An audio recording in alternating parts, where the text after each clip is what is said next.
Future CEO Kavya Pichai met Modi ji. What happened next inspired the world. The evening sky over Delhi was painted with shades of orange and purple as the sun prepared to rest behind the horizon. People moved quickly through the crowded streets. Horns echoed from every corner. Vendors shouted about their goods and children played with endless laughter in the narrow lanes. But hidden behind the noise and color of the city was a story that would soon touch millions of lives. It was the story of a young girl named Kavya Pichai, daughter of Sundar Pichai, the CEO of Google. Her path was about to cross with the Prime Minister of India, Narendra Modi, in a way that would change not only her life but also inspire the world to think differently about kindness, humility, and resilience. The day began quietly for Kavya. She had woken up in her grandparents' home in Chennai, where she was spending her school break. Kavya loved her grandparents dearly because they reminded her of the simplicity and warmth that was often missing from her life in America. Her grandmother still told her the same bedtime stories Sundar had heard as a child, stories filled with gods, demons, and brave humans who chose love over fear. Kavya listened carefully, even though she had heard the stories 100 times before, because they made her feel close to her roots. She often wondered how her father, who was now one of the most powerful business leaders in the world, had grown up in the same modest streets she was now walking on. But this morning was different. There was a phone call, hushed voices, and her grandmother smiling nervously. Kavya could sense that something important was about to happen, though no one told her exactly what. Finally, her father called from California, his voice calm but filled with quiet excitement. "Kavya," Sundar said, "today you will meet someone very important. But remember, the most important thing is not who he is, but how you choose to be yourself." Kavya felt her stomach twist. She asked softly, "Who am I meeting, Papa?" Sundar paused, as if he wanted her to carry the weight of the words carefully. "Prime Minister Modi ji." The name itself carried an energy that stirred Kavya's heart. She had seen Modi ji on television, speaking to crowds with passion, carrying the dreams of millions on his shoulders. But the idea that she, a 12-year-old girl, would meet him face to face felt unreal. She wanted to ask why. She wanted to ask how. But instead she sat quietly, her small hands trembling just a little. Her father's advice repeated in her mind. Be yourself. The car ride to the official residence felt endless. Kavya stared out of the window, watching the city change from busy markets to quiet roads lined with trees and security posts. Her grandmother sat beside her, whispering prayers under her breath. Kavya did not know why she was chosen to meet Modi ji. She was not a leader, not an inventor, not even the best student in her class. She was simply Kavya, but somewhere deep inside she felt that this meeting had a reason she could not yet see. When they arrived, the gates opened slowly, guarded by men in uniforms who looked serious but respectful.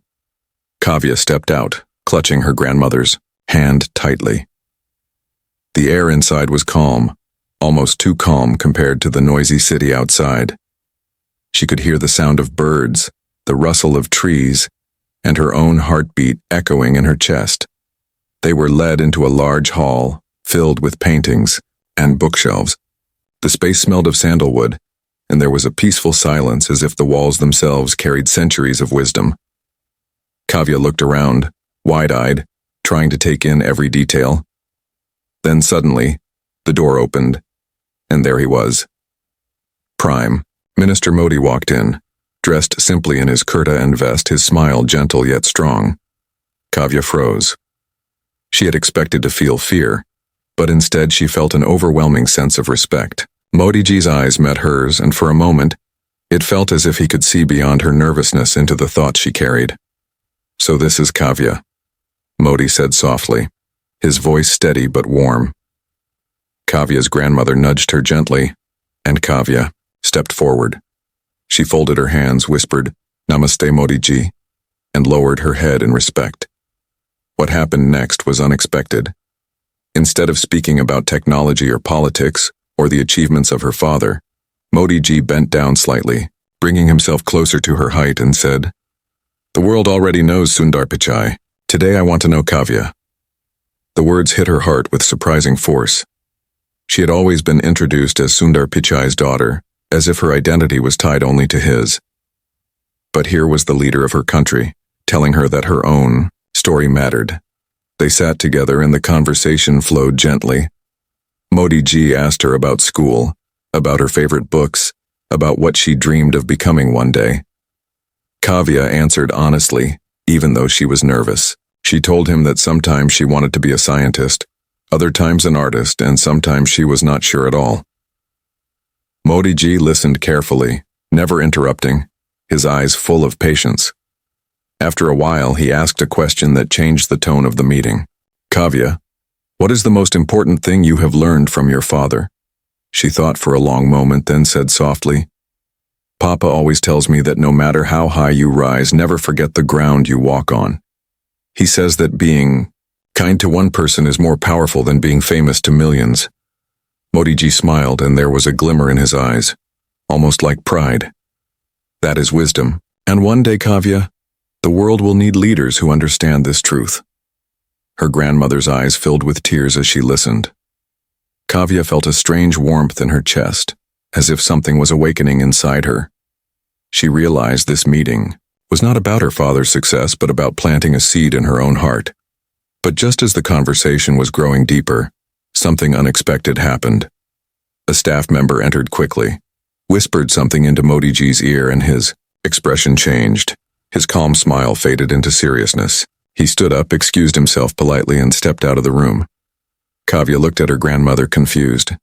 She could feel tension in the air, though no one explained it to her. Minutes passed, stretching into what felt like hours. When Modi ji finally returned, his face was calm again, but his eyes carried a heaviness. He sat down, looked at Kavya, and said, Sometimes leaders must face storms while keeping their hearts steady. I hope one day you will remember this. Kavya did not understand what storm he was speaking about, but his words stayed with her. As they prepared to leave, Modi ji placed his hand gently on her shoulder. Kavya, you are young, but you carry a spark. Never let anyone tell you it is too small. Sparks can light the world if they are protected. Kavya bowed again, her heart racing with emotions she could not name. That night, as she lay in bed, she kept replaying his words.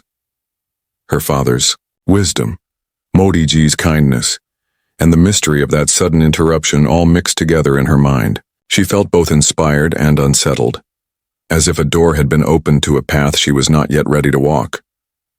But little did she know. The next morning, something would happen that would not only test her father's advice, but also reveal the reason Modi ji had spoken to her with such depth. The story was only beginning. The morning light entered through the thin curtains, touching Kavya's face with a softness that usually meant peace, but today it felt sharp, urgent, almost intrusive. Before she could fully open her eyes, she heard the hurried voices of her grandmother and the sound of footsteps rushing outside. The knocks on the door grew louder, shaking her heart awake. She sat up quickly, her small frame still heavy with sleep, but her mind alert with curiosity and fear. Her grandmother opened the door, and a man in uniform whispered something that Kavya could not hear. She saw only his serious eyes, the kind that carried news no child was meant to hear. Her grandmother turned pale, pressed her palms together in prayer, and then looked at Kavya with a forced smile. Everything is fine, Kana, she said softly, but Kavya knew the difference between comfort and truth. Within minutes, they were taken to another part of the residence. The air was tense, filled with quiet urgency, like a storm that had not yet broken. Kavya clutched her grandmother's hand tightly, trying to steady her breath. Her mind returned to Modi ji's words the night before.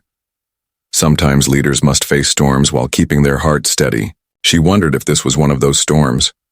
When they entered the smaller room, Modi ji was already there, seated at a large table. His face was calm, but his eyes revealed the weight of decisions being shaped in silence. He looked up as Kavya entered, and for a moment his gaze softened, almost as if he had been waiting for her. Kavya, he said, his voice steady yet gentle. You may not understand everything today, but you must remember it. She nodded slowly, her throat dry. She wanted to ask questions, but her voice would not rise. He continued. Last night there were events that reminded us how fragile peace can be. Sometimes unexpected challenges come not only for leaders, but for every human being. How we respond with fear or with courage defines who we are. The room fell silent. Kavya felt as if each word was being carved into her memory. She wanted to know what exactly had happened, but before she could ask, another official entered, placing a small folder in front of Modi Ji. He opened it, glanced through the pages, and then closed it with deliberate calmness. Turning back to Kavya, he said, "I see in your eyes a question you cannot speak. Let me tell you this instead. The future does not belong to those who know all the answers, but to those who continue to ask questions with honesty." His words struck her heart like a spark, igniting thoughts she had never felt before. She realized that this meeting was not about ceremony or formality. It was about planting seeds that would grow in time. Later that day, as they prepared to leave Delhi and return to Chennai, Kavya could not shake the feeling that something invisible had shifted in her life. She sat by the window of the car, watching. The streets flow past like rivers of people, each with their own stories, struggles, and dreams. She thought about what it meant to be a leader, not just in titles but in choices. That night, Sundar called again. His voice was calm, but she could sense he knew more than he was saying. "How was your meeting with Modi Ji, Kavya?" he asked, gently. She hesitated, then replied, "Papa, he told me the world will need leaders who remember kindness. But Papa, why me? I am just a girl." Sundar was silent for a moment. Then he said, "Kavya, sometimes life shows us who we can become, before we are ready to believe it. Maybe he saw in you what you cannot yet see in yourself." His words echoed through her mind long after the call ended. She lay awake, staring at the ceiling, feeling a strange mix of fear and hope. Days passed, but the memory of that meeting stayed sharp in her heart. She returned to school, tried to blend into her classes, listened to her teachers, and laughed with her friends. But inside she carried a secret weight. She felt both older and smaller at the same time. One afternoon, during a group discussion, at school her teacher asked the students what they wanted to become when they grew up. Some said doctors, some engineers, others wanted to be actors or athletes. When it was Kavya's turn, she paused. She could feel every eye in the room waiting. Finally, she said softly, "I want to be someone who makes people feel less alone." The room grew quiet. Her classmates did not understand at first, but her teacher's eyes softened, recognizing something deeper in her words. That evening, Kavya's grandmother received another call. This time, the message was clear. Modi Ji wanted to see Kavya, again, privately. Not as the daughter of Sundar Pichai, but as herself. When her grandmother told her, Kavya felt a mix of nervousness and curiosity. Why would he want to see her again so soon? What could he possibly want to say that he had not already shared? The journey back to Delhi was filled with silence. Kavya's mind raced with questions, her heart beating faster with every mile. When they arrived, Modi Ji was waiting in a quiet garden, away from officials, away from cameras. The air was filled with the sound of birds and the faint smell of flowers. He greeted her with the same gentle smile, but his tone was more serious than before. "Kavya," he said, "do you know why I wanted to see you again?" She shook her head, unsure. He looked out at the garden for a long moment, then said, "Because sometimes destiny chooses us before we choose it. And when that happens, we must learn to carry both the gift and the burden with humility." His words wrapped around her like a mystery, heavy yet beautiful. She wanted to ask what destiny he was speaking about, but something in his eyes told her that the answer would not come easily. Before she could speak again, Modi Ji leaned closer, his voice low and filled with intensity. "Kavya, there will come a day when the world will test your strength in ways you cannot imagine. On that day, remember this. True leadership is not about power, it is about service." The garden grew silent, as if even the wind had paused to listen. Kavya felt her heart pounding, her breath shallow, her mind spinning with emotions. She wanted to understand. but she knew she was being asked to carry something larger than her age could hold. As they stood to leave, Modi Ji placed his hand gently over hers and said, "You are not just Sundar Pichai's daughter. One day, you will be someone the world will look to for guidance. Do not fear that day. Prepare for it." Her eyes widened, filled with both wonder and fear. And then, just as they reached the garden gate, a messenger rushed in, his face pale, his words hurried. Modi Ji listened, nodded once, and then turned back to Kavya with an expression that carried both urgency and care. "Kavya," he said softly, "there is something you must see, but once you see it, you cannot turn away." The narrow path Modi Ji guided Kavya along was lined with tall trees whose shadows stretched across the ground like long fingers. The garden that moments ago had felt alive with birdsong and soft sunlight now seemed heavy, as if the air itself carried secrets. Kavya walked quietly beside him, her heart beating faster with every step. She wanted to ask what awaited her, but something about the Prime Minister's silence told her the answer would reveal itself soon enough. Finally, they reached a small building tucked away at the edge of the residence. It was plain, almost hidden, with no decoration to suggest its importance. Two guards stood at the door, their faces firm, their eyes scanning every detail around them. Modi Ji gave a slight nod and the doors opened slowly, releasing a cool gust of air that smelled faintly of dust and paper.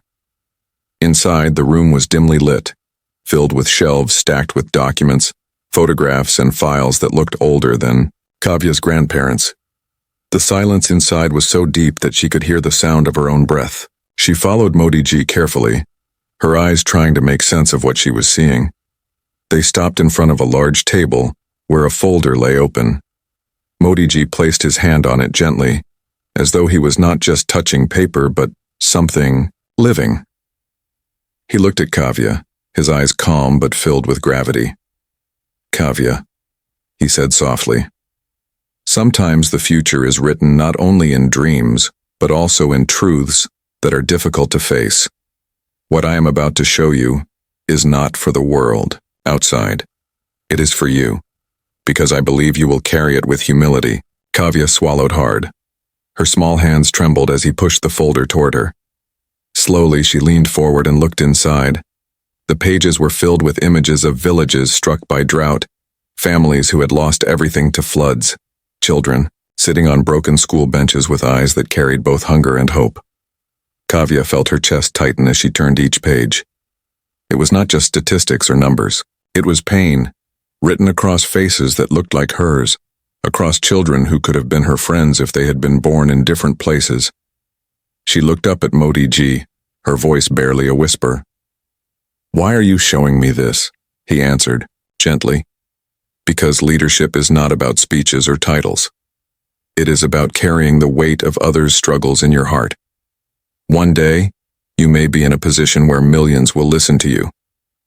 When that day comes, you must remember not just the applause but the silence of those who suffer." His words struck her with a force she could not describe. She felt a deep ache in her chest, a heaviness she had never known before. She had grown up surrounded by comfort, by technology, by opportunities her father's work had given her. But now, for the first time, she realized how many lived without those blessings. As they moved deeper into the room, Modi Ji showed her more. Charts of climate changes, reports of villages losing their youth to migration, stories of people who had chosen kindness even when they had nothing. Each page carried both despair and resilience. Kavya felt tears forming in her eyes, but she held them back, afraid they would make her look weak. Modi Ji noticed and said quietly, "Tears are not weakness, Kavya. They are proof that the heart is alive. Do not ever be ashamed of feeling." She looked at him, her throat tight, and asked, "But what can I do? I'm only 12. Modi Ji smiled faintly, though his eyes carried seriousness. "You are right. You cannot solve everything today, but you can begin. Every leader begins with a small step. One act of kindness, one moment of courage, one refusal to ignore what others choose to forget." His words wrapped around her like a gentle fire. She felt both scared and inspired, as if she was standing at the edge of something vast. Then, suddenly, the heavy silence of the room was broken. The door opened sharply, and another official entered, his face tense, his voice hurried. He spoke in low tones that Kavya could not fully hear, but she caught fragments. Unrest in a nearby city, students protesting, fear spreading. Modi Ji listened carefully, his face unreadable. Then he nodded once, dismissed the official, and turned back to Kavya. "Do you see?" he asked softly. "The world does not wait. Storms arrive whether we are ready or not. But how we choose to stand in those storms defines the path ahead." Kavya felt her hands tighten into fists. For the first time in her life, she wanted to stand taller, to be stronger, even if she did not know how. She looked up at Modi Ji and said, "Papa always tells me to stay humble. But maybe being humble also means not turning away from those who need help." Modi Ji's eyes softened, and for a moment he looked not like a leader speaking to a child, but like a teacher watching a student discover her own voice. "Yes, Kavya. Humility is not silence. It is service." The words settled in her heart, like seeds in fertile soil. As they left the building, the sun was beginning to set, painting the sky with shades of red and gold. Kavya walked slowly, her mind heavy with everything she had seen. The images of suffering would not leave her. They clung to her thoughts, reshaping the way she saw the world. That night, as she lay in bed at her grandmother's home, she could not sleep. She kept replaying Modi Ji's words, "Destiny chooses us before we choose it." She did not yet know what her destiny was, but she knew this. She could no longer live, as if the world outside her own comfort did not exist. Just as her eyes finally began to close, her grandmother entered the room. Her face pale, her voice trembling, she held a letter in her hand, one that had just arrived. "Kana," her grandmother whispered. "This message, it is for you."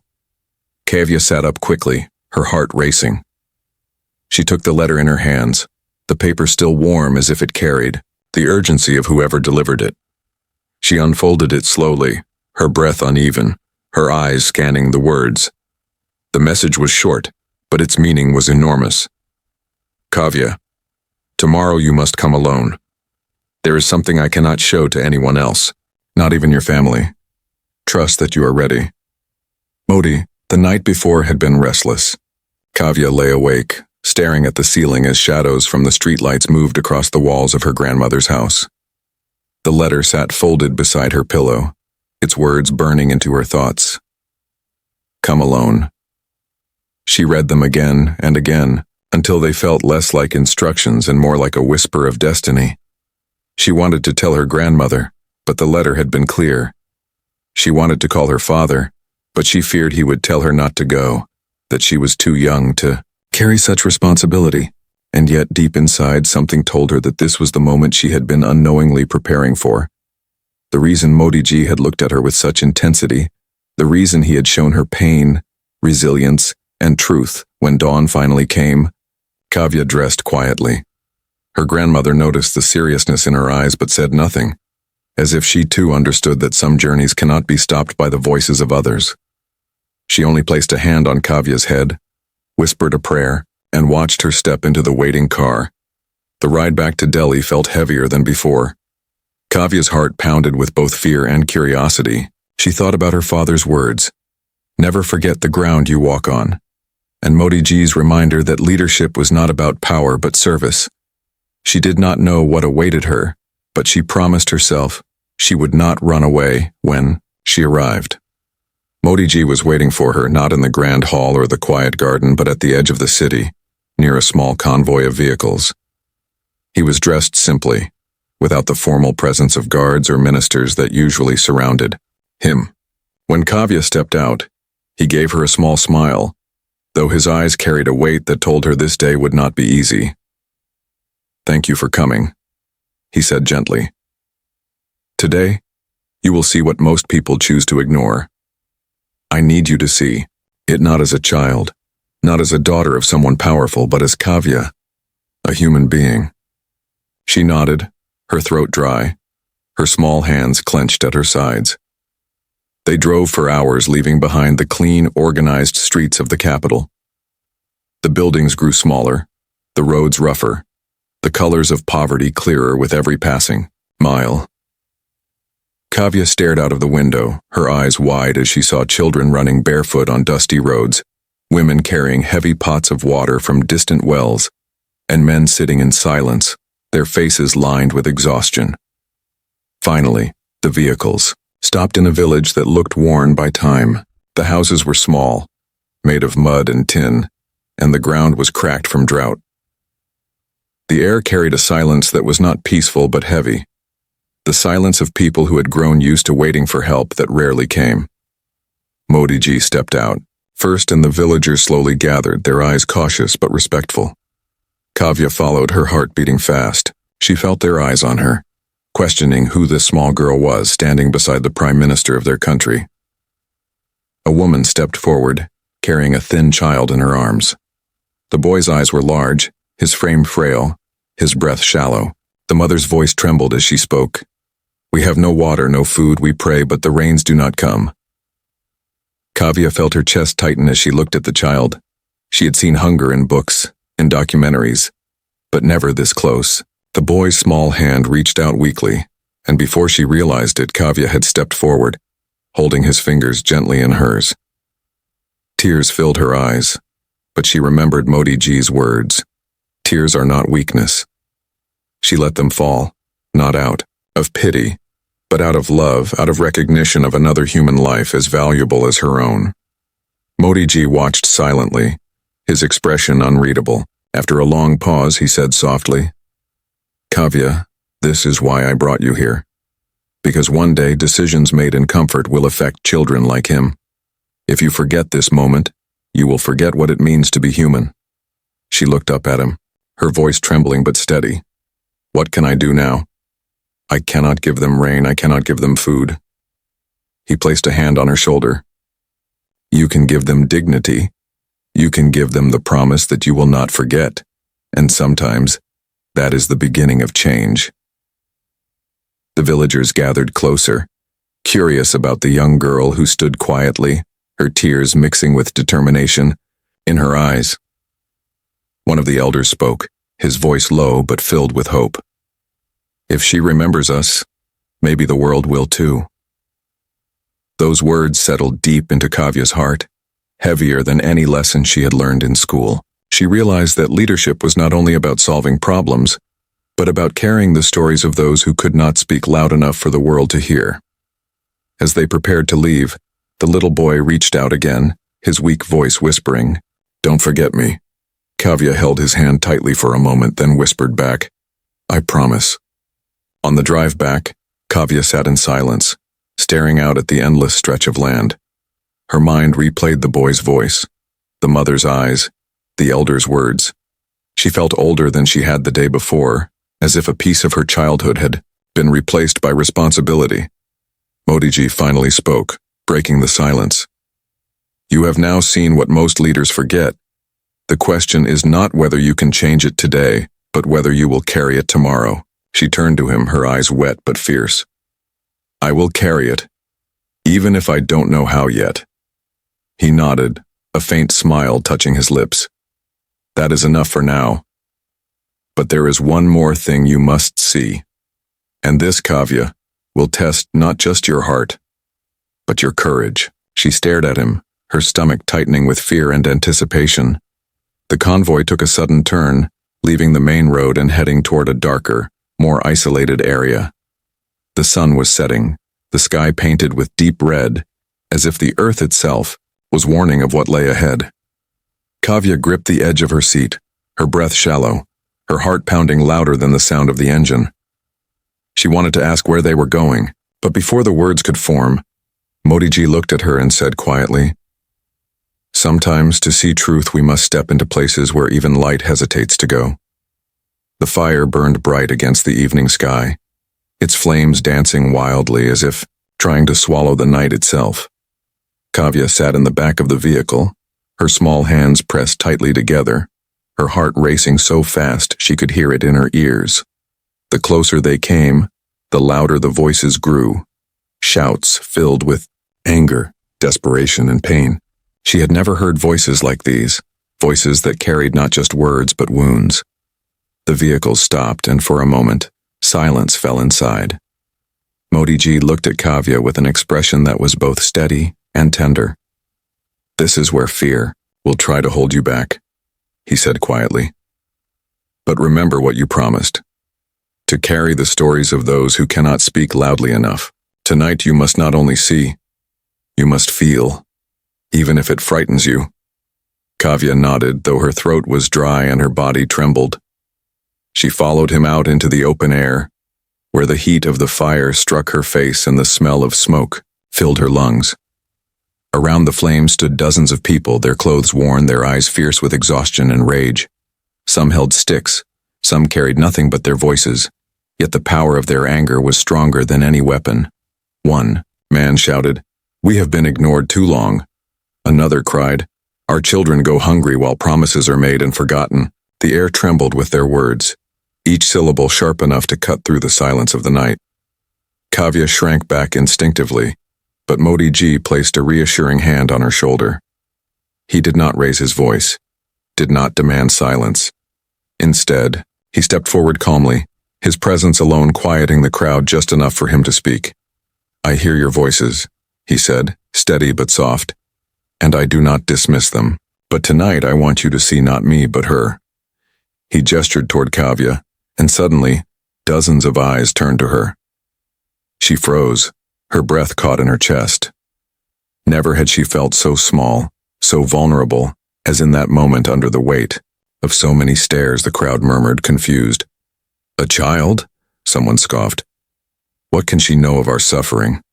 Another voice rose, harsher. "Why bring us a girl when we need answers, when we need food, when we need justice?" Their words stung, not because they were cruel, but because they were true. Kavya wanted to step back, to hide behind Modi Ji, to disappear into the shadows. But then she remembered the boy in the village, his weak voice whispering, "Don't forget me." She remembered the elder saying, "If she remembers us, maybe the world will too." Something stirred inside her, small but fierce. She took a slow step forward, her hands trembling, her voice shaking as she spoke. I don't know your pain the way you do. I don't know what it feels like to be hungry every night. But I have seen your children. I have held their hands, and I promise I will not forget them." Her words were simple, but they came from the deepest part of her heart. The crowd fell silent, surprised by the honesty in her voice. She was not making promises she could not keep, not pretending to have solutions she did not. She was giving them something else. Recognition. A woman stepped forward, her face lined with years of struggle. She looked at Kavya closely, her eyes narrowing, then softening. "You are young," the woman said, "but maybe that is why your words feel true. The world teaches grown leaders to forget. Perhaps you will remember." The fire crackled louder, sparks flying into the air like restless stars. Kavya felt her knees weaken, but she held her ground. Modi Ji stood beside her, silent, allowing her to carry the moment herself. Then suddenly, a loud crash broke through the tension. One of the men had thrown his stick into the fire, sending sparks flying dangerously close to where Kavya stood. Instinctively, she flinched, her body wanting to run. But instead, she took a shaky breath and stayed still. Her eyes met his, and instead of fear, she whispered, "I see your anger. But please, don't let it burn the hope of your children." The man froze, his chest rising and falling with heavy breaths. The crowd watched him, waiting to see if he would erupt again. But slowly, almost reluctantly, he lowered his gaze. The tension broke just slightly, like a rope loosening after being pulled too tight. Modi Ji finally spoke, his voice steady, carrying across the fire. "You see, courage does not always roar. Sometimes it speaks softly, through truth that even anger cannot silence." The crowd grew quiet, their anger still alive but tempered by the unexpected presence of a child who dared to stand before them. As the fire began to dim and the people dispersed into the shadows of the night, Kavya felt her body sag with exhaustion. Her heart still pounded, but deep inside she felt something new. the strength that comes not from being unafraid but from facing fear and not running away. When they returned to the vehicle, Kavya slumped into her seat, her eyes heavy with tears she had not released in front of the crowd. Modi Ji sat beside her, watching quietly. After a long silence, he said, "You have done today what even seasoned leaders sometimes fail to do. You listened, you acknowledged, and you stood your ground with humility." She looked at him, her voice small but steady. "I was scared. I thought I would fail." He smiled faintly. "Being scared means you understood the weight of the moment, and not failing does not mean you ended their suffering. It means you did not turn away." The words settled into her heart like a quiet fire, burning steadily, refusing to be extinguished.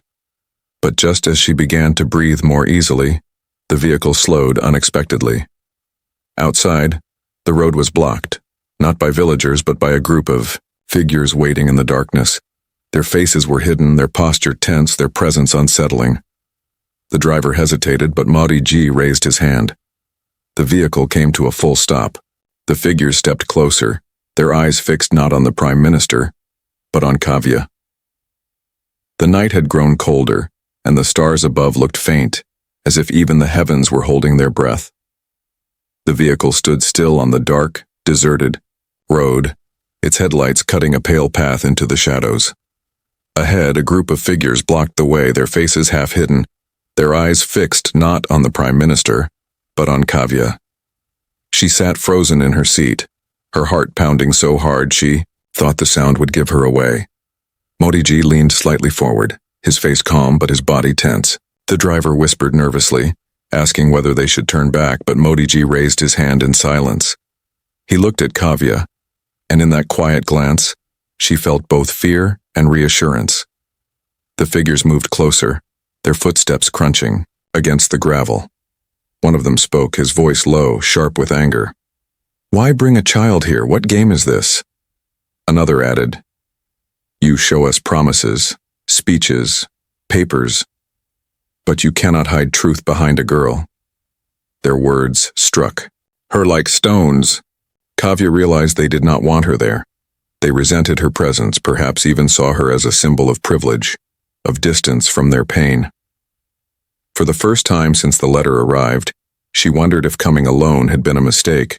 But then she remembered the boy's weak hand in hers, his whisper, "Don't forget me." She remembered standing before the angry crowd by the fire, her voice trembling but true. And she remembered her father's words echoing like a shield. "No matter how high you rise, never forget the ground you walk on," before anyone could stop her. Kavya opened the door and stepped out into the cold night. The guards tensed immediately, but Modi Ji signaled them to hold. The figures in the road shifted, surprised by her courage. She stood small but steady, her voice trembling yet loud, enough to be heard. "I am not here to be a shield or a promise. I am here because I have seen your pain. I am only 12. I cannot give you food or water or answers. But I will not pretend you do not exist. I will not turn away." The silence that followed was heavier than the darkness. The figures stared at her, some with anger, some with disbelief. One of them stepped closer, his eyes hard. "Words will not feed our children." Kavya swallowed hard, her throat tight. "I know," she whispered. "But maybe words can open hearts that can. Maybe if I carry your voices, someone somewhere will listen." Her honesty broke through the tension like a crack in stone. The man looked at her, his anger softening just enough to reveal the exhaustion beneath. He stepped back, and the others, uncertain, slowly followed. Modi Ji finally stepped forward, his presence calm but powerful. "You see," he said quietly, to the figures. "Sometimes the truth is not carried by those with authority, but by those who still dare to believe. Tonight, you have been seen not by a leader, but by a child who carries no promises of power, only the promise of memory." The men exchanged glances. Their anger had not disappeared, their struggles were still real, but something had shifted. They lowered their heads slightly, and without another word they moved aside, allowing the vehicle to pass. Kavya stood still for a moment, her heart racing, her legs weak. When she finally climbed back into the vehicle, she collapsed into her seat, tears spilling freely down her cheeks. She was not crying out of fear anymore, but out of the sheer weight of what had just happened. The drive back was silent. Modi G did not speak, did not lecture or praise. He simply placed his hand gently on her shoulder, a gesture that told her everything she needed to know. She had faced the storm, and she had not turned away. When they returned to the residence, the night was almost over. The first hints of dawn touched the sky, painting it with soft light. Kavya felt older than she had when the sun had last set. She felt as if something inside her had been carved and reshaped, leaving her both fragile and strong at the same time. Before she left, Modi Ji looked at her one last time. His voice was quiet, but his words were carved with meaning. Kavya, remember this. The world will one day call you by many names. They will call you daughter, leader, maybe even CEO. But do not let those names blind you. The most important name you can carry is human. She nodded, tears still shining in her eyes. I will remember. Her grandmother was waiting for her when she returned home, worry etched across her face. Kavya hugged her tightly, burying her face in her shoulder. For the first time, she told her everything. The fire, the crowd, the boy, the figures on the road. Her grandmother listened, tears streaming silently down her cheeks. When she finished, her grandmother whispered, "You are still a child, Kana, but the world has already begun to shape you into something greater. Never forget what you felt tonight." That night, Sundar called again. His voice was soft, concerned. "Are you all right, Kavya?" She hesitated, then said quietly, "Papa, I was scared, but I didn't run." He paused, and she could hear the pride in his silence before he spoke.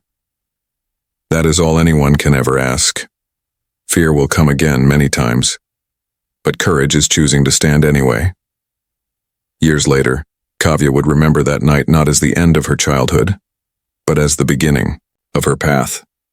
The whispers of the boy, the fire of the crowd, the shadows on the road, Modi Ji's steady presence. All of it became part of the story she carried into the future. And when the day came that the world looked to her not only as Sundar Pichai's daughter, but as a leader in her own right, she did not draw her strength from titles, wealth, or power. She drew it from the promise she made long ago in the silence of a village and the firelight of a restless night. "I will not forget you."